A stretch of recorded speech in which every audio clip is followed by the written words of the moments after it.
but I'm basically going to share the same message, which is kind of an unusual message for me. I'm not, if you've listened to us and followed us, we're not like, um, this reading the Israeli newspaper and saying this is that prophecy and we're 7.4 years from this and Daniel and like we're in the end of the end and da da da da da.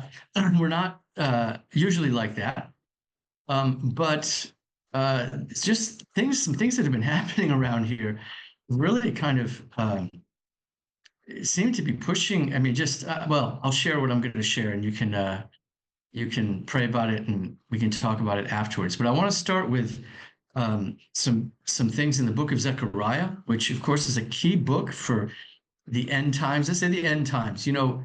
People sometimes ask, are we in the end times? We've, depending on how you parse it, we've been in the end times since Peter's sermon on Shavuot 2,000 years ago. He basically was quoting Joel, who says, in that time, which is similar to in those times, in the end times. And the apostles, the disciples, they believed that they were in that time and that Yeshua was going to come back very soon. Of course, he had some big surprises for them, especially all of you, whole Gentile mission and that whole thing. And the one new man was a bit of a surprise. But really, I always share with people that it's important to discern or distinguish between the end times and the end. When Yeshua preaches in Matthew 24, and it's repeated in Luke and Mark, of course, he says the end. He doesn't say the end times. He says there's going to be a lot of things that are going to keep on happening, and wars and earthquakes and but that's not the end, right? And then he starts to talk about some things that are going to happen, and he says that's the end.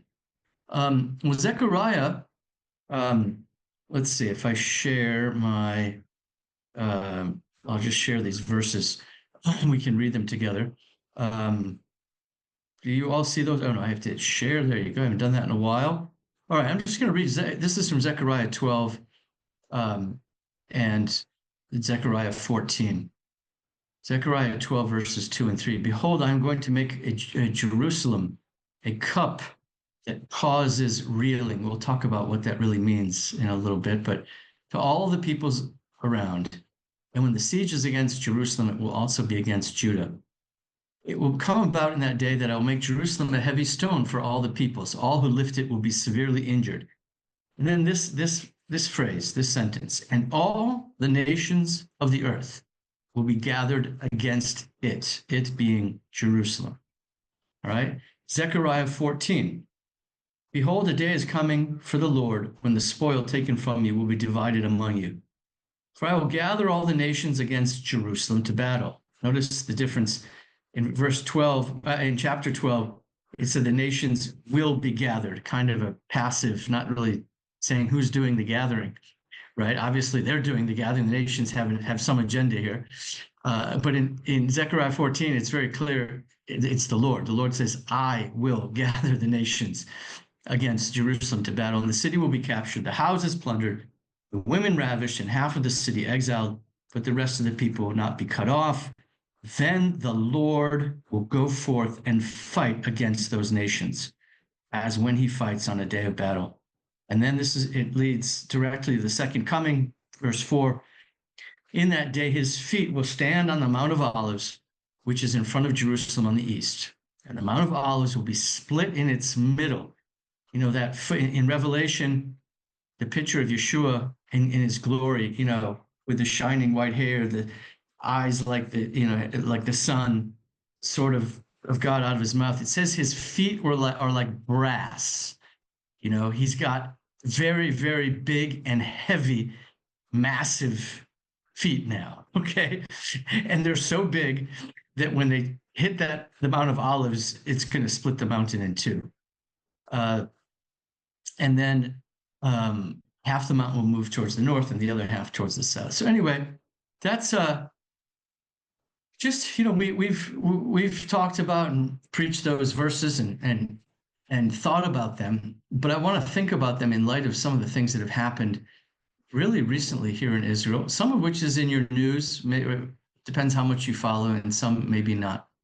But to ask the question, what, I mean, try to imagine a scenario where all the nations of the world are going to come up and fight against Jerusalem. And what does that mean? They're going to fight against Jerusalem. Well, they're not going to fight against the city per se.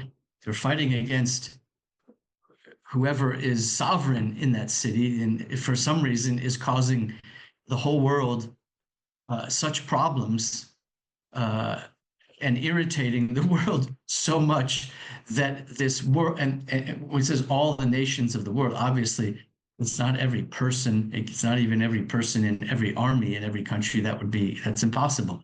It's a coalition, a representative coalition of armies that come up against to fight somebody here.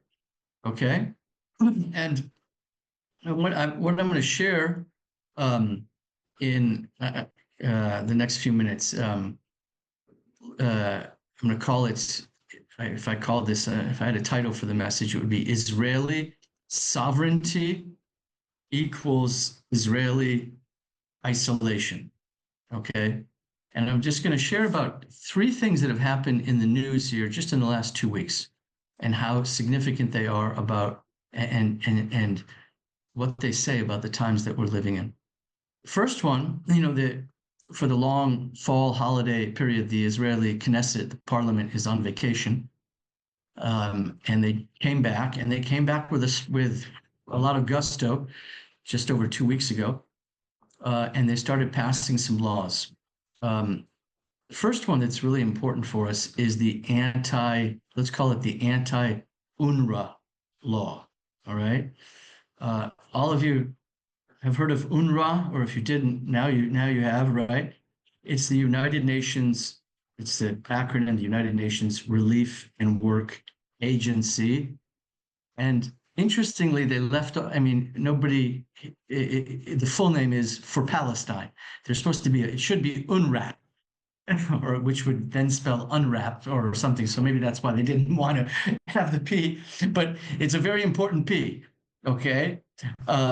And it was formed in 1948, 1949, just when the United Nations was created as well, after the war of what we call on the Israeli side, the War of Independence, what is called the Nakba, or the Great Disaster on the Arab side. And, there were a lot of refugees who were created, Palestinian Arab refugees. If you listen, if the Arab side says there were 700,000, Israeli side says no way, it was more like 200,000. Well, let's just pick a number in the middle, okay, for fun, 500,000, 500,000. And you know how the story. Many of those became refugees because the Arab countries who attacked Israel called them out and said, "Come out and come over to Jordan and Syria, and we'll take care of you and give us your men and your young boys, and we'll put a uniform on them and give them a gun, and we're all going to go and have a big party and throw all the Jews into the sea without bathing suits and without floaties." That's what we call the things we put on our kids' arms. You know what I mean? It wasn't for a vacation to go to the sea. Uh, and of course, that didn't happen.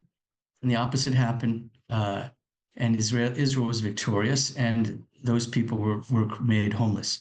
And then there were battles. There were battles over Palestinian Arab villages that that they lost, et cetera, et cetera.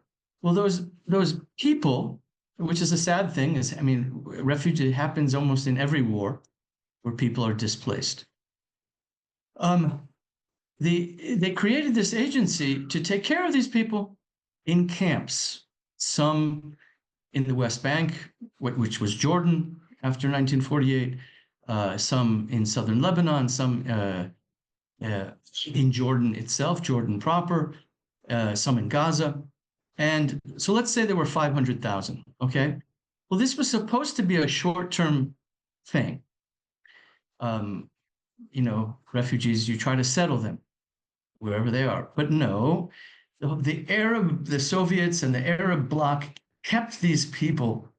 They didn't want to absorb them into those Arab countries. They wanted to keep them as a card against Israel, and for the to say there must be there must be a Palestinian state in the future, which everyone hoped would replace Israel someday, but at least, in sharing with Israel, and that these people must go home. Palestinians came to call this the right of return, which is basically stealing the Jewish moniker, for our aliyah, the right of return. Well, that charter has been renewed every 3 years and continues to be.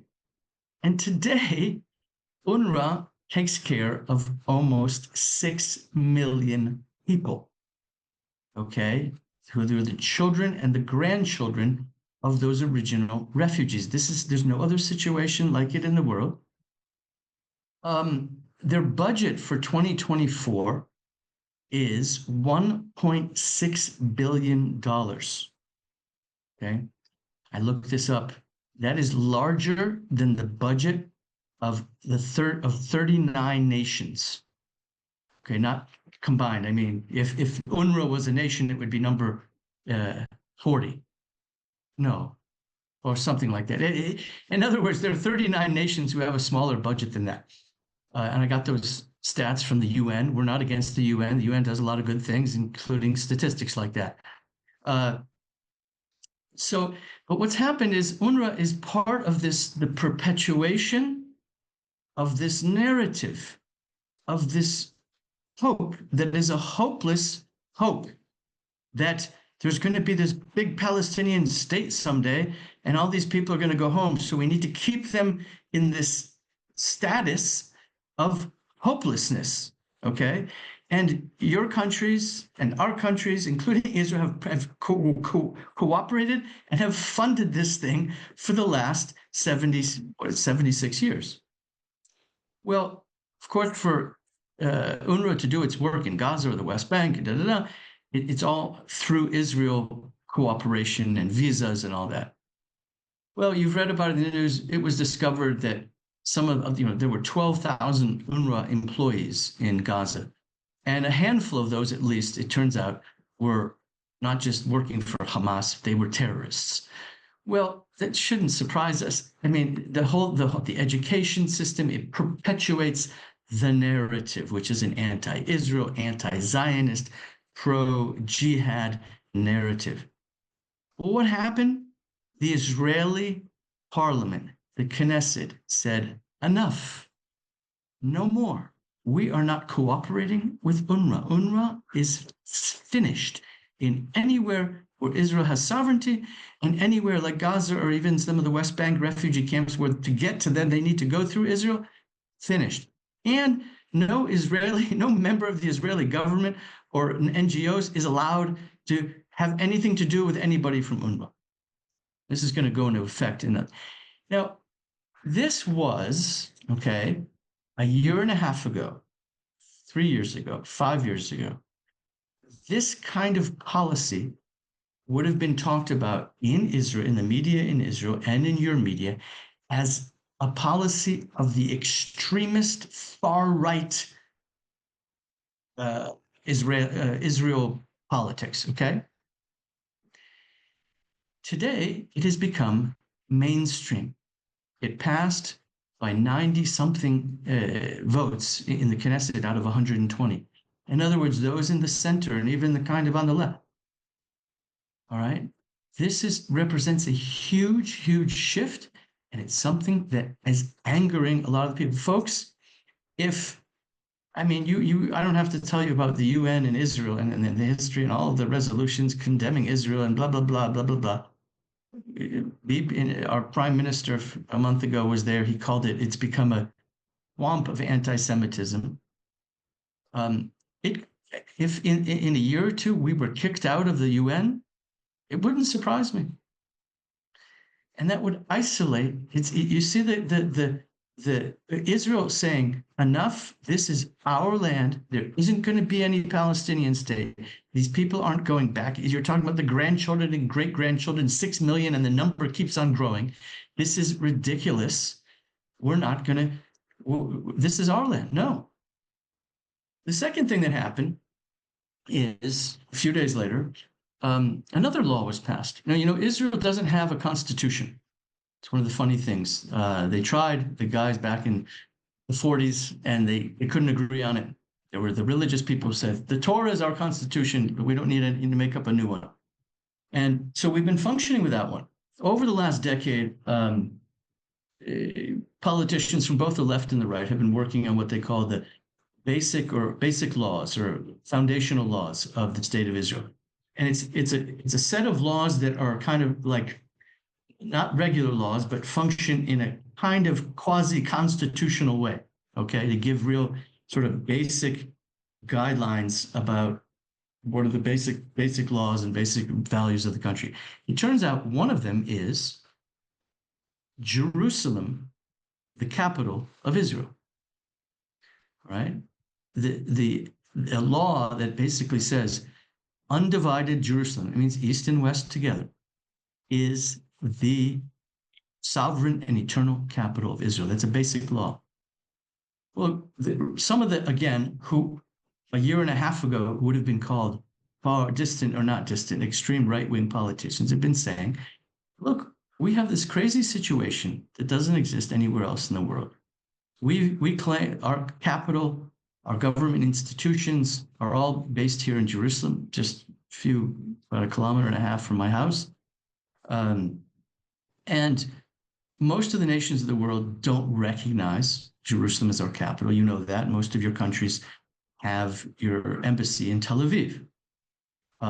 We know, hey, Donald Trump, speaking of Donald Trump, one of the most amazing things he did in his last administration was to move the embassy of the United States to Jerusalem.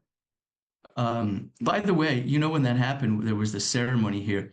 Do you know what the definition, the United States has not built a new embassy building. They had a consulate here. And what defines an embassy is one thing. It's where the ambassador sits and receives official guests. If he did that at McDonald's, then McDonald's would be your embassy, okay? It's where that person who represents your country does business. And so they just basically moved the ambassador. There's still a huge building in Tel Aviv where a lot of the paperwork is done. But anyway, there's only 5 countries. Anybody else know the other 4? 2 are in Central America, the Guatemala and Honduras, and then Kosovo and Papua New Guinea. Those are the 5 countries who have put us out. Anyway, in the absence of an embassy, an official embassy, what many countries have done is they build a consulate. Not build, or rent, it's just a building. Somewhere in Jerusalem. Many of those have been in East Jerusalem, primarily to serve not the Israeli public, but the Palestinians. What are Palestinians? That's not a country. Well, there's a huge move in the UN of countries. The latest ones in the last 6 months were Spain and Ireland and a few others. 170 something nations have declared that they unilaterally recognize a Palestinian state, even though it doesn't exist. And so Israel allowed this situation where these consulates, the United States had one in East Jerusalem, to serve this group of people, which if you really wanted to serve them and make it easy for them, you wouldn't put it in East Jerusalem, you'd put it in Ramallah, okay? But it was symbolic of the nation saying, this is a future, this is a first step towards acknowledging a Palestinian state with East Jerusalem as its capital. Well, the Zionist law said, no more. Retroactive, it's okay. If you already have a consulate, we're not going to shut you down. But from now on, any country that wants to establish a consulate here, the answer is no. You can establish an embassy. and an embassy only, an embassy that for interaction with the state of Israel. That's it. That's all you can do in Jerusalem. A little thing, maybe so that wasn't, I know the anti-UNRWA thing was big news around the world. This one was kind of a small thing. But folks, brother, it is another expression of Israeli sovereignty over Jerusalem and the land of Israel. And we're watching this again, a kind of policy that a year and a half ago it wasn't going to pass. It was the far right. Today, it's become mainstream politics in Israel. The third thing that happened in the last week happened in London. In Israel we have four major newspapers, and the oldest of which is called Haaretz, the Land. It's also the most left-wing and liberal and secular of our news outlets. And the editor-in-chief is a guy named Amos Shochen, and Haaretz did a conference in London of different dignitaries and intellectuals and blah, blah, blah. Well, this guy got up. It was actually, I mean, the timing couldn't have been, I think it was the day before or after November 2nd. November 2nd is the anniversary of the Balfour Declaration in 1917, which in Britain was one of the things that God used to establish the homeland for the Jewish people here.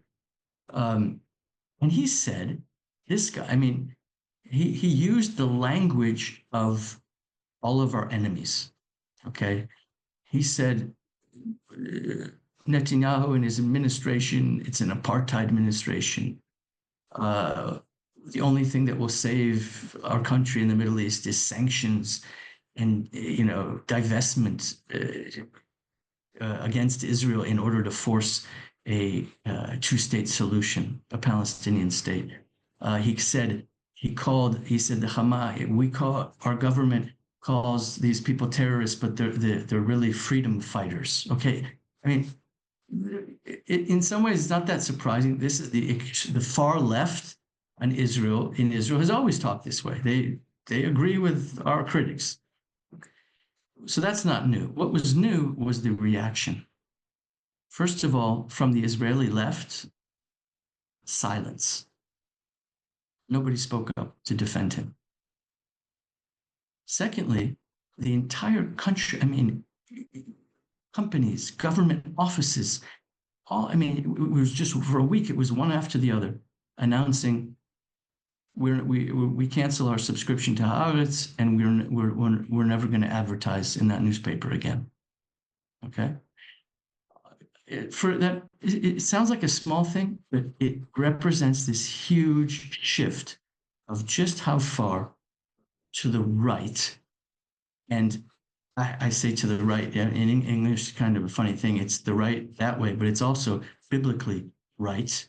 It's basically saying sovereignty. It's saying this is the land that God promised to the children of Abraham, Isaac, and Jacob, and we're not ashamed of it, and we're going to start acting like it really is ours, and stop playing games with this international system that everybody in Israel over the last year has realized is against us anyway. Okay? And watching all that happen, it said in Zechariah that in Zechariah 12 that God was going to make Jerusalem to be two things.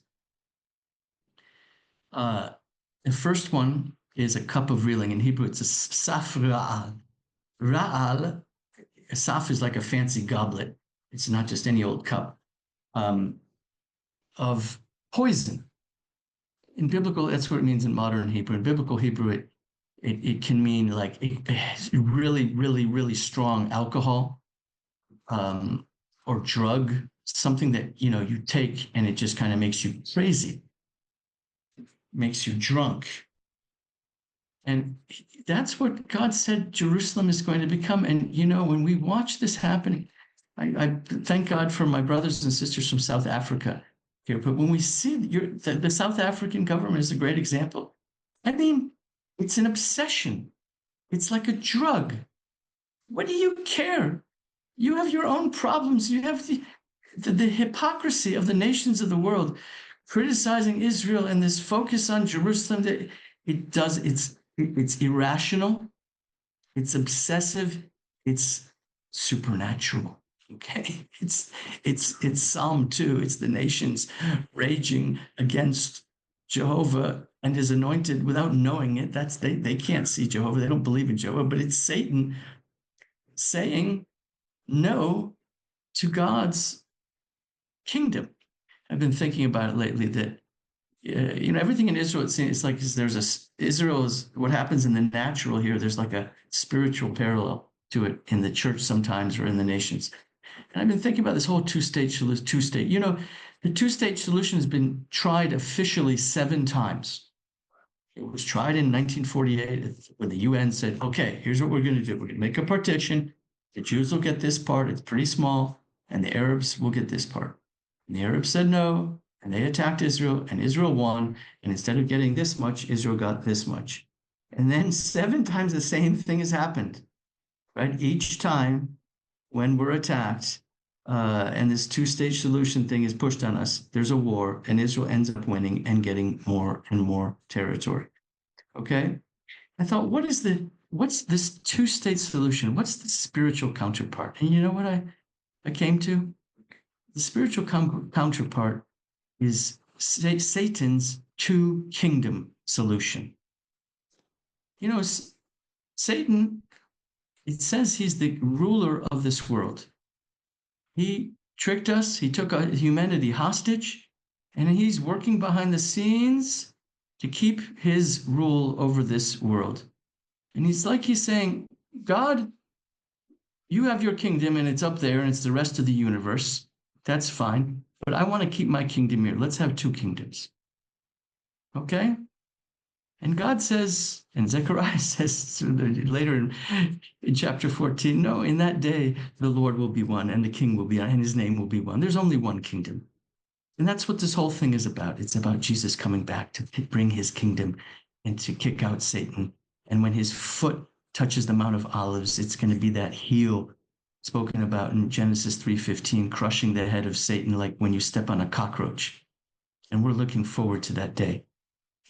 The second thing in Zechariah, he said it's going to be like a heavy, heavy stone, Evan Ma'amasa, which it says anybody who touches it or lifts it is going to be injured. And that's what we've just been watching happening. Some of the most powerful nations of the world, whether it be the first it was the British, then the Americans, the Russians, now the Chinese, trying to solve this problem in the Middle East and in Israel and in Jerusalem. And it's too big for them because it's God-sized. It's very, very, very heavy. So anyway, I feel like things have accelerated in the war, and what's happened with Hamas's pushes and what's happening with our government to bring us to this place where it's very easy. I mean, it's like you don't need much of a prophetic imagination to see that, whether it's in 2 years or 20 years or 50 years, how long it takes, I don't know. But to see this isolation of Israel and its claims and the Jewish people's claims over Jerusalem, that's why the nations come to fight against Jerusalem, fighting against the Jews and our claims that this is our capital. Because, and now, of course, we're the only ones who say this and know it, but we know that because it's Jesus's capital. That's what the real fight is about. And that the nations are just in the UN are going to, it's like this drug. They're obsessed. And eventually they're going to come and say, we need to send an international army to come and just to take over the thing and take the sovereignty and take the rule away from the Jews. And we know what's going to happen. We're going to feel very alone. Now, those of us who know what's going on, we're going to be with our arms. We're going to sing, Baruch haba, B'Shem Adonai, Yeshua, come, because we know exactly what's happening. And all of you are going to be praying and standing around the world. So just wanted to share that with you. Bless you. B'Shem Yeshua.